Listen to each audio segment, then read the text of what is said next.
अस्सलाम वालेकुम, this is हुमैना Basit from ocean of knowledge. तो आज हम कर रहे हैं मैथ 10 का यूनिट नंबर 2।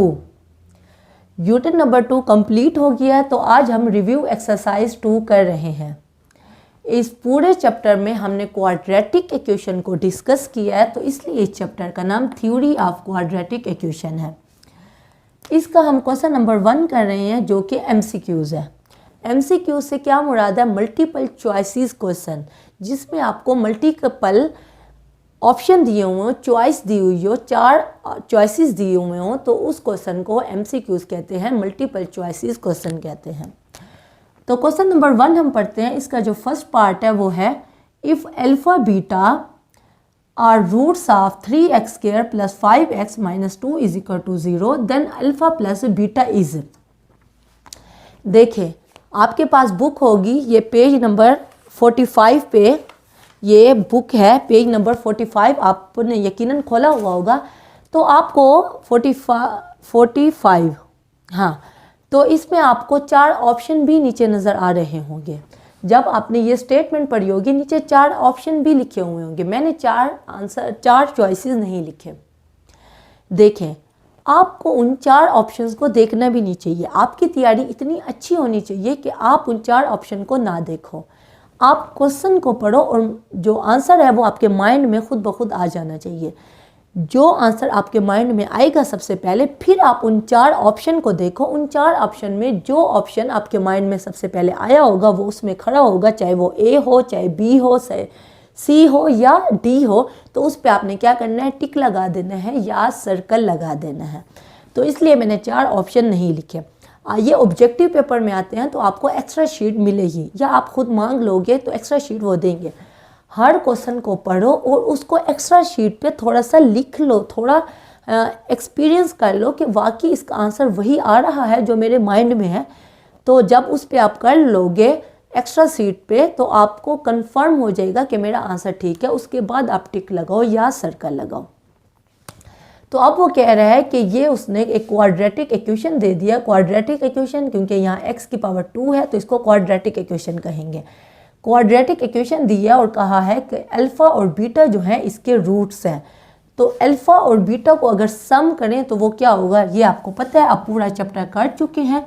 आपको पता है जो सम ऑफ रूट्स है, यानी कि अल्फ़ा प्लस बीटा, वो किसके इक्वल होता है? -b/a के। ऐसे ही है ना। तो ये 3x² + 5x - 2, तो x² के साथ a होता है, x के साथ b होता है, और जो कांस्टेंट टर्म है वो c होती है। तो -b/a, तो b हमारे पास क्या है? वो है -b हमारे पास क्या है? 5 है, और a हमारे पास क्या है? वो 3 है। -5/3। देखें कितनी देर लगी है, सिर्फ 5 सेकंड लगे हैं। आपने एक्स्ट्रा सीट पे लिख लिया है। तो अब -5/3। अब आप नीचे ऑप्शन देखो, अब आपको कंफर्म हो गया कि आंसर जो है इसका -5/3 है। अब आप क्वेश्चन नंबर 1 का जो फर्स्ट पार्ट है, इसके चारों ऑप्शन को देखो, A देखो, B देखो, C देखो, D देखो। जहाँ पे -5/3 खड़ा हुआ होगा वहाँ पे आपने क्या कर देना है? टिक लगा देना है या सर्कल लगा देना है। तो आपका 1 नंबर पक्का हो गया। ठीक है। इसी तरह हम सेकंड पार्ट को पढ़ते हैं।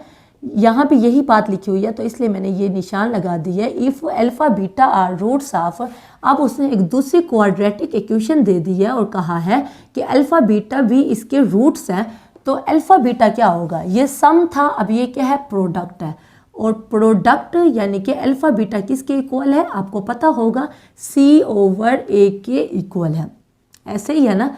तो c/a, अब ये a है, यहाँ कोफिशिएंट जो है वो b है, और ये जो है c है। ऐसे ही है ना, ax² + bx + c। तो हमारे पास c क्या बना? 4 है, और a हमारे पास क्या है? वो 7 है।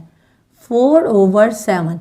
अब जहाँ पे 4/7 लिखा हुआ होगा A, B, C या D में, आपने वहाँ टिक लगा देना है। आपको कंफर्म होगा कि आपका 1 नंबर पक्का है।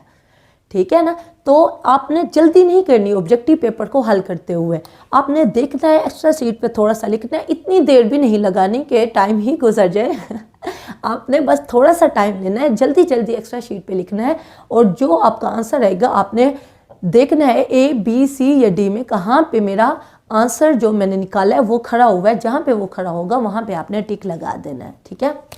उसके बाद हम थर्ड को पढ़ते हैं, रूट्स ऑफ इक्वेशन। उसने कहा है कि इसके रूट्स क्या होंगे, 4x² - 5x + 2 = 0। अब क्या करना है, आप इसको सोल्व कर लो। रूट्स का पता करना है। रूट्स का पता करने के लिए आपको क्या करना पड़ता है, डिस्क्रिमिनेंट निकालना होता है। डिस्क्रिमिनेंट क्या होता है वो आपको पता है, b² - 4ac को डिस्क्रिमिनेंट कहते हैं।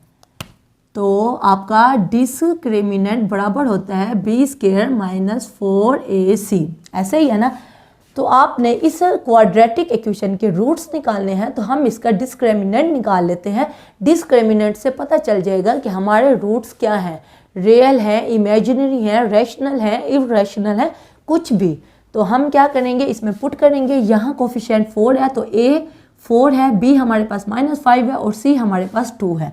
तो हम इसमें पुट करेंगे -b², तो b हमारे पास क्या है, वो -5 का स्क्वायर है, -4, a हमारे पास क्या है, 4 है, और c हमारे पास 2 है। तो ये क्या बनेगा, -5 का स्क्वायर क्या हो जाएगा, 25 हो जाएगा, -4 4 = 16, 16 2 = क्या हो जाएगा, 32 हो जाएगा। तो 25 - 32 क्या हो जाएगा, ये हो जाएगा हमारे पास -7। देखिए जो -7 है वो क्या है, वो << 0 है, नेगेटिव है। तो आप बुक को उठाएं और इस टाइम आप 45 पेज पे हैं, आप पेज नंबर 19 पे जाएं। पेज नंबर आप 19 पे जाएंगे, वहाँ स्टार्ट में लिखा हुआ है कि डिस्क्रिमिनेंट किसके इक्वल है, ये देखें पेज नंबर 19 में यहाँ पे लिखा हुआ है कि अगर डिस्क्रिमिनेंट b² - 4ac > 0 हो तो वो परफेक्ट स्क्वायर होता है। लेकिन यहाँ क्या है, << 0 है, नेगेटिव है। तो नीचे सबसे लास्ट जो ऑप्शन है, फोर्थ में लिखा हुआ है b² - 4ac << 0 तो रूट्स क्या होते हैं, इमेजिनरी होते हैं। फिर ब्रैकेट में लिखा हुआ है कम्प्लेक्स कंजुगेट होंगे, तो इमेजिनरी। तो अब आप क्या देखोगे, ए बी सी या डी में देखोगे कि कहाँ पे इमेजिनरी खड़ा हुआ है। जहाँ पे इमेजिनरी होगा तो इसका मतलब है इसके रूट्स जो होंगे वो इमेजिनरी होंगे। वो ए बी सी या कोई भी ऑप्शन में खड़ा होगा तो वहाँ आपने क्या कर देना है, सर्कल लगा दो या टिक लगा दो, ठीक है। उसके बाद हम फोर्थ को देखते हैं, क्यूब रूट ऑफ -1 आर। -1 के क्यूब रूट्स क्या है। ये जो क्वेश्चन है ये बाकायदा एक लॉन्ग क्वेश्चन भी है, आपने यकीनन किया होगा। मैं आपको थोड़ा सा बता देती हूँ, ये एक बाकायदा लॉन्ग क्वेश्चन में भी ये क्वेश्चन आता है। तो आप इसको भी थोड़ा सा सोल्व कर लो ताकि आपको आंसर कंफर्म हो। क्यूब रूट्स ऑफ -1, देखिए यहाँ वैल्यू जो यूज़ हुई है वो -1 यूज़ हुई है। उसने कहा है क्यूब रूट, अगर यहाँ 1 होगा तब भी आप क्या करोगे, x³ ले लोगे 1, अगर 1 होगा। अगर यहाँ -1 की जगह 2 होगा तो आप क्या करोगे, x³ = 2। यानी कि यहाँ जो वैल्यू यूज़ हुई होगी उसको आप x3 के इक्वल कर दोगे। यहाँ -1 है तो x3 को हमने इक्वल कर दिया -1 के। बात समझ आई। क्यूब रूट ऑफ -1, तो -1 को किसके इक्वल कर दिया, x³ के, ठीक है। अब ये काम कर लिया। अब आगे का काम बहुत ही आसान है, x³ वैसे ही है, -1 को इधर लेके आएंगे, +1 = 0। x का क्यूब वैसे ही रहने देंगे, 1 को क्यूब लिख सकते हैं क्योंकि 1 क्यूब 1 × 1 × 1 = 1। तो 1 की जगह पे हमने 1 का क्यूब लगा दिया, a³ + b³ फार्मूला बना लिया। a + b² वो वाला जो फार्मूला है a³ + b³ वाला, वो क्या बनेगा, x + 1 और यहाँ बन जाएगा x² - x + 1 = 0, ऐसे ही है। तो इसको अलग से हल कर लेंगे, x + 1 = 0 यानी कि x की वैल्यू -1, एक रूट आपका निकल आया। बाकी उसको हम निकालते हैं, x² - x + 1 = 0। तो हम क्या फार्मूला यूज़ करेंगे, क्वाड्रेटिक फार्मूला यूज़ करेंगे क्योंकि फैक्टराइजेशन नहीं हो रही। तो हम क्या करेंगे, फार्मूला है x = -b + B square minus 4ac/2a। अब यहाँ कोफिशिएंट 1 है, यहाँ कोफिशिएंट -1 है और यहाँ भी कोफिशिएंट 1 है। तो यहाँ हम पुट कर देंगे इस फार्मूले में -b, माइनस और b की वैल्यू क्या है, x के साथ जो कोफिशिएंट होता है वो b होता है। तो यहाँ -1 है तो -1 हो जाएगा, प्लस माइनस b स्क्वायर यानी कि -1 का स्क्वायर माइनस 4a हमारे पास क्या है 1 और c भी हमारे पास है 1। उसके बाद हमारे पास 2 है, a हमारे पास क्या आ जाएगा 1 आ जाएगा। तो -1 क्या हो जाएगा +1 प्लस -1 का स्क्वायर क्या हो जाएगा 1 हो जाएगा और यहाँ -4 = 2। ऐसे ही है, बाकी मैं यहाँ कर देती हूँ, जगह नहीं बच रही। तो यहाँ हमारे पास x की वैल्यू क्या आ रही है 1 प्लस -3/2। ऐसे ही है। अब हमें क्या करना है, हम इसको अलग अलग लिख लेते हैं। 1 प्लस स्क्वायर रूट -3/2 और दूसरा है 1 माइनस स्क्वायर रूट 3/2। आपको पता है जो ओमेगा होता है उसके साथ 1 के साथ माइनस लगा हुआ होता है, तो हमने माइनस लेके आना है। तो हम क्या करेंगे, दोनों तरफ हम यहाँ दोनों तरफ नहीं, यहाँ हम माइनस कॉमन ले लेंगे। देखिए 1 के साथ प्लस का साइन है, स्क्वायर रूट -3 के साथ भी प्लस का साइन है। इस माइनस को नहीं देखना जो स्क्वायर रूट के अंदर है, जो स्क्वायर रूट के अंदर है उसको आप कॉमन नहीं ले सकते। जो बाहर वाले हैं, जो ये प्लस है और यहाँ 1 के साथ जो साइन नहीं नज़र आ रहा है यहाँ प्लस है, तो वो हम माइनस कॉमन ले लेते हैं। तो अंदर क्या हो जाएगा, जब माइनस कॉमन लिया तो अंदर 1 के साथ भी माइनस आ जाएगा और यहाँ भी प्लस की जगह पे माइनस आ जाएगा और स्क्वायर रूट -3 वैसे ही आ रहा है। ठीक है, और यहाँ भी हमने माइनस कॉमन ले लिया तो अंदर -1 बच गया, यहाँ माइनस की जगह पे प्लस आ जाएगा -3/2। और आपको पता है ये जो माइनस वाला होता है ये किसके इक्वल होता है, यहाँ मैं मिटा रही हूँ, जगह नहीं बन रही। अच्छा देखें, ये माइनस पहले से मौजूद है और ये बराबर किसके होते हैं ओमेगा स्क्वायर के। यहाँ भी माइनस पहले से मौजूद है और ये वैल्यू बराबर होती है ओमेगा के। ये आप याद कर लो, अगर दोनों के साथ माइनस हो तो वो ओमेगा स्क्वायर के बराबर होता है, अगर 1 के साथ माइनस हो और स्क्वायर रूट के साथ प्लस हो तो वो ओमेगा के बराबर होता है। अब हमारे पास 3 वैल्यू निकल आई, एक हमारे पास ये वैल्यू निकली थी, एक रूट हमारा -1 निकला था, दूसरा माइनस ओमेगा स्क्वायर निकल आया, तीसरा माइनस ओमेगा निकल आया। तो इसका मतलब है कि इसके जो रूट्स बने हैं वो क्या बने हैं, इसके रूट्स बने हैं -1 माइनस ओमेगा और माइनस ओमेगा स्क्वायर। किसके, -1 के क्यूब रूट के। ये जो मैंने इतना लंबा क्वेश्चन है ये आपको लॉन्ग क्वेश्चन में भी आ सकता है, तो आप इसी मेथड से करो, आपको पूरे नंबर मिलेंगे अगर लॉन्ग क्वेश्चन में आएगा। लेकिन ये बात आप अच्छे तरीके से याद कर लो, ये मैंने आपका कॉन्सेप्ट क्लियर करने के लिए आपको पूरा समझाया है, क्योंकि अक्सर स्टूडेंट्स क्या करते हैं, उनका कॉन्सेप्ट क्लियर नहीं होता, वो सिर्फ रट्टा लगा लेते हैं। रट्टा लगाना बहुत ही आसान है, रट्टा लग जाता है। लेकिन जब आप पेपर देने जाते हो तो जारी बात है बहुत बर्डन होता है आपके कंधों पे, आपको अपने टाइम को देखना होता है, अपने पेपर को देखना होता है, आप परेशान हो जाते हो, आप कंफ्यूज हो जाते हो। कंफ्यूज होके जो आपने रट्टा लगाया होता है वो आपको भूल जाता है और आप कंफ्यूज होके गलत मुल्लत लिख देते हो, जिससे आपके नंबर कट जाते हैं। तो आप हमेशा कॉन्सेप्ट लेके समझ के करो, ताकि जब आप पेपर देने जाओ तो आप परेशान होके ना भूलो। ठीक है ना। तो ये इतना लंबा क्वेश्चन मैंने आपका सिर्फ कॉन्सेप्ट क्लियर करने के लिए किया है कि -1 का जो क्यूब रूट है वो क्या बनेगा, -1 माइनस ओमेगा और माइनस ओमेगा स्क्वायर। और ये मैंने आपको पूरा बता दिया है कि कैसे -1 माइनस ओमेगा और माइनस ओमेगा स्क्वायर बना है। तो जहाँ पे ये 3 ऑप्शन खड़े हुए होंगे -1 माइनस ओमेगा और माइनस ओमेगा स्क्वायर, तो वहाँ आपने क्या कर देना है, टिक लगा देना है। ठीक है, बात समझ आ गई। उसके बाद हम 5th को देखते हैं, sum of cube roots of unity. Unity किसको कहते हैं, 1 को कहते हैं। वो कह रहा है कि जो यूनिटी है 1, इसका जो क्यूब रूट्स है उनका सम क्या होगा। अब अभी मैंने आपको बताया है कि जो -1 के जो रूट्स बने थे वो -1 माइनस ओमेगा और माइनस ओमेगा स्क्वायर बने हैं।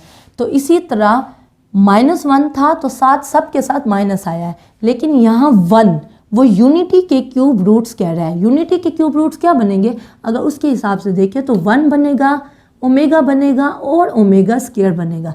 फ़र्क ये है कि वहाँ -1 था तो -1 माइनस ओमेगा और माइनस ओमेगा स्क्वायर बने हैं। यहाँ +1 है, यूनिटी की बात हो रही है, तो वो 1 ओमेगा और ओमेगा स्क्वायर क्यूब रूट्स बनेंगे।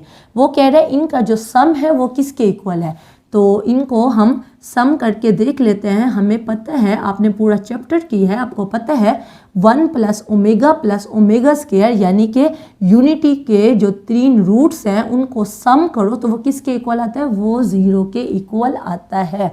आप बेशक सम करके देख लो, आंसर 0 के इक्वल ही आएगा, यानी 1 + ओमेगा। अभी मैंने आपको बताया कि वो किसके बराबर है, वो बराबर है 1 -1 प्लस -√3/2 और ओमेगा स्क्वायर बराबर है +(-1 -√3/2। यानी कि आप इन तीनों को सम करो तो आंसर 0 के इक्वल ही आएगा। यूनिटी के जो क्यूब रूट्स हैं उनका जो सम है वो 0 के इक्वल आएगा। ये उसने हमें बुक में भी बहुत दफ़ा बताया है, हमने इसको यूज़ भी किया है, तो हमने ऐसे यूज़ कर लिया। आप इसको इन तीनों चीज़ों को सम करके देखो तो आपका आंसर 0 ही आएगा। ठीक है, बात समझ आ गई।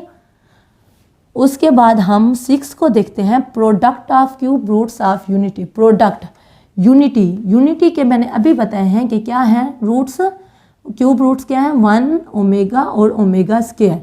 अब वो कह रहे हैं यूनिटी के जो क्यूब रूट्स हैं यानी कि 1 ओमेगा और ओमेगा स्क्वायर, इनका जो प्रोडक्ट है वो किसके बराबर है। तो हम करके देख लेते हैं। 1 को ओमेगा से मल्टीप्लाई करो, फिर ओमेगा को ओमेगा स्क्वायर से मल्टीप्लाई करो, तो ये बन जाएगा ओमेगा क्यूब। और ओमेगा क्यूब किसके इक्वल है, ये हमने फार्मूले में पढ़े हैं कि वो 1 के इक्वल है। ओमेगा क्यूब 1 के इक्वल है, आपने पढ़ा होगा। तो 1 को ओमेगा और फिर ओमेगा को ओमेगा स्क्वायर से किया तो ओमेगा क्यूब बना है। ओमेगा क्यूब 1 के इक्वल ही आता है। जहाँ पे 1 खड़ा होगा वहाँ पे आपने टिक लगा देना है, ठीक है ना। वैसे भी आप इन तीनों को आपस में मल्टीप्लाई करके देख लो, प्रोडक्ट लेके देख लो, आंसर 1 ही आएगा। उसके बाद आप 7th को देखो, इफ़ b² - 4ac < 0 यानी डिस्क्रिमिनेंट नेगेटिव हो, 0 से छोटा हो, then roots of ax² + bx + c = 0 are. देखें ये काम बहुत ही आसान है। आप पेज नंबर 19 खोल लो, मैंने अभी आपको बताया है। यहाँ देख लो, यहाँ ये अच्छे तरीके से रट लो, दिमाग में बिठा लो कि ये कैसे है कि अगर b² - 4ac > 0 हो तब क्या होता है। देखो पहला और दूसरा तो ग्रेटर देन है, वो तो नहीं बात हो रही, ये लेस देन की बात हो रही है। तो उसने कहा जो 4th है वो लेस देन की बात है कि अगर b² - 4ac < 0 हो देन रूट्स आर इमेजिनरी, ठीक है ना। तो जहाँ पे इमेजिनरी होगा वहाँ पे आपने क्या करना है, आपने टिक लगा देना है। देखिए हम ऑप्शंस देखते हैं कि उसने 7th के ऑप्शंस क्या दिए हैं। उसने 7th के ऑप्शन दिए हैं इरेशनल, रैशनल, इमेजिनरी और नन ऑफ दिस। तो आपको पता है जब < 0 और डिस्क्रिमिनेंट तो इमेजिनरी के ही इक्वल होता है, तो इमेजिनरी पे आपने टिक लगा देना है, ठीक है।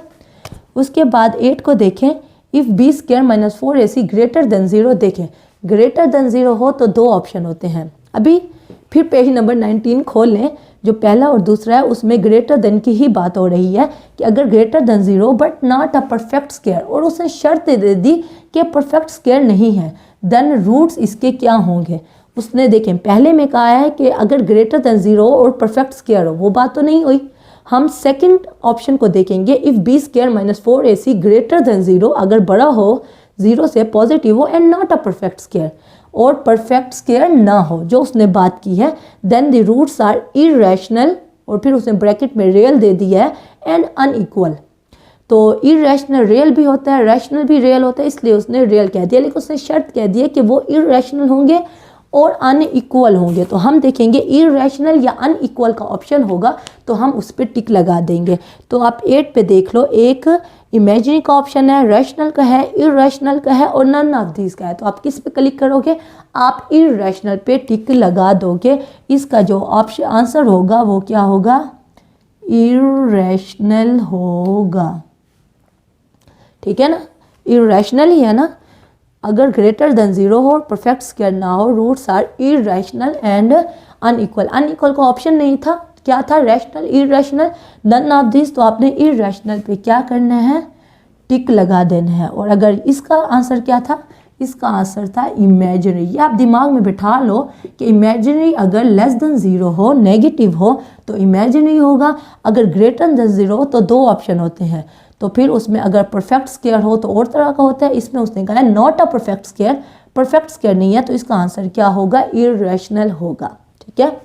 उसके बाद 9th पार्ट देखें, 1/α + 1/β इज इक्वल टू, ये बहुत ही आसान है, 1/α + 1/β का आप एलसीएम ले लोगे, नीचे अल्फा बीटा आ जाएगा, और यहाँ अल्फा बीटा को जब अल्फा भी डिवाइड करोगे तो बीटा 1 से मल्टीप्लाई हो जाएगा, फिर प्लस है, और अल्फा बीटा को फिर बीटा पे करोगे तो अल्फा बच जाएगा, अल्फा को 1 से करोगे तो इसको आप इस तरह भी लिख सकते हो, alpha beta over alpha beta.